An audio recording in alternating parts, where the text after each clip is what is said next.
رحمة ربك عبده زكريا إذ نادى ربه نداء خفيا. I want to tell you the story of the day that Jesus denied that he was God and the subsequent cover-up. Now, this is not some kind of Da Vinci Code, Dan Brown conspiracy theory. Oh no, this is based on really solid scholarship. So what is this story? Well, it's found in Mark chapter 10, Mark being our earliest gospel. The other gospel writers, Matthew and Luke, used Mark in the writing of their gospel. They amended it and added to it and so on as they saw fit. And our guide to the passage will be a chap called William Barclay. William Barclay wrote this commentary on the Gospel of Mark.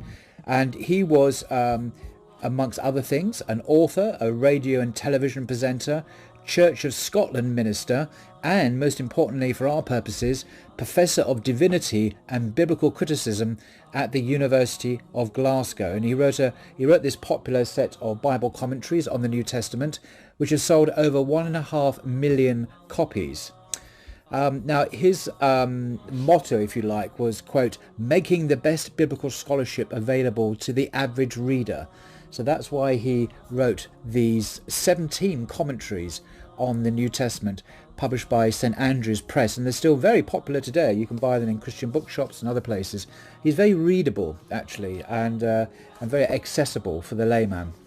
So there's a story in Mark chapter 10, verse 17.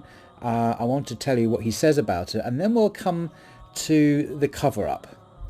So the story in the Gospel goes, as Jesus was going along the road, a man came running to him, threw himself at his feet, and asked him, Good teacher, what am I to do to inherit eternal life? Jesus said to him, Why do you call me good? There is no one who is good except one, God. Barclay says, here is one of the most vivid stories in the Gospels. We must note how the man came and how Jesus met him. He came running. He flung himself at Jesus' feet. There is something amazing in the sight of this rich young aristocrat falling at the feet of the penniless prophet from Nazareth, who was on the way to being an outlaw. Good teacher, he began, and straight away Jesus answered back, No flattery. Don't call me good. Keep that word for God. It almost looks as if Jesus was trying to pour cold water on that young enthusiasm. There is a lesson here. It is clear that this man came to Jesus in a moment of overflowing emotion. It is also clear that Jesus exercised a personal fascination over him. Jesus did two things that every evangelist and every preacher and every teacher ought to remember and to copy. First, he said, in effect, stop and think. Don't get carried away by your excitement. I don't want you swept to me by a moment of emotion. Think calmly what you are doing. Jesus was not cold-shouldering the man. He was telling him, even at the very outset, to count the cost. Second, he said, in effect, you cannot become a Christian by devotion to me. You must look at God. I'll just read that again. Second, he said, in effect, you cannot become a Christian by devotion to me. You must look at God. Preaching and teaching always mean the conveying of truth through personality, and thereby lies the greatest danger of the greatest teachers. The danger is that the pupil, the scholar, the young person, may form a personal attachment to the teacher or preacher and think that it is an attachment to God. Teachers and preachers must never point to themselves. They must always point to God. There is in all true teaching a certain self-obliteration. True, we cannot keep personality and warm personal loyalty out of it altogether, and we would not if we could. But the matter must not stop there. Teachers and preachers are, in the last analysis, only pointers to God. End of quote. That's page 283. So, that's very interesting. Jesus is clearly denying that he is God. in this passage, and as a good teacher, as a good preacher, he's pointing away from himself to true goodness, the absolute source of goodness, which is God himself. So now what happens now? What happens now is we find in the later Gospels, who you remember use Mark, Matthew and Luke use Mark in the writing of their Gospels, and they change, alter, embellish, edit, add, subtract, as they see fit, with great freedom to do what they wish. And when we come to Matthew's Gospel, we find, according to Professor Jimmy Dunn, who is a very distinguished New Testament scholar at the University of Durham, in his book Unity and Diversity in the New Testament, an inquiry into the character of earliest Christianity.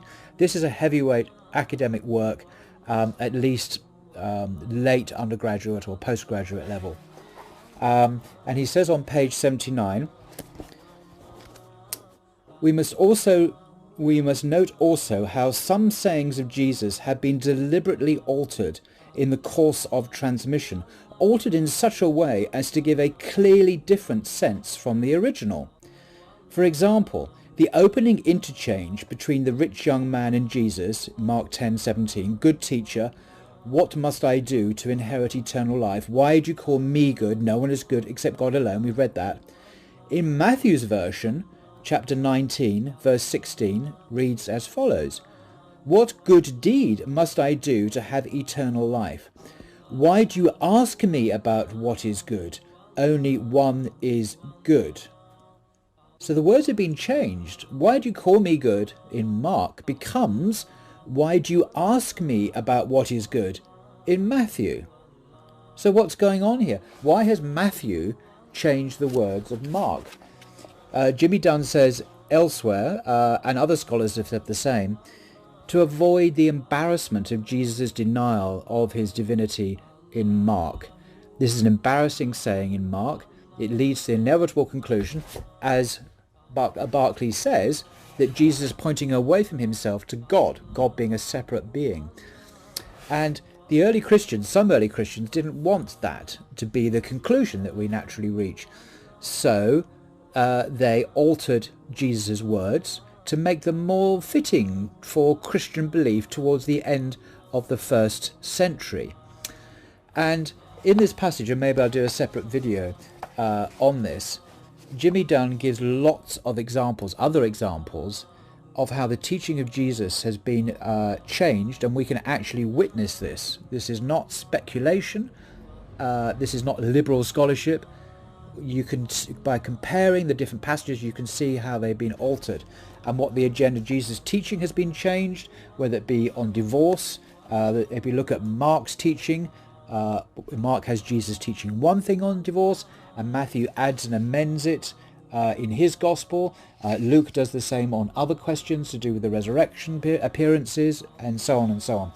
I won't go into all that at the moment. My point here is that we have a story where Jesus denies he is God. Later Christians find that unacceptable, so they change the words of Jesus to make his words more acceptable to a later Christian faith, as it changed and developed and elevated Jesus higher and higher and higher until he became, at the Council of Nicaea, God the Son alongside God the Father. This is quite shocking, and this is totally mainstream scholarship. It's one of the things that rocks your faith. When you go to university and you study this, I was there as an undergraduate and I saw it happen. It can really, oh my God, as a Christian, impact you quite negatively. You think, well, what's this shouldn't be happening. Anyway, so I thought I'd share that with you. Until next time.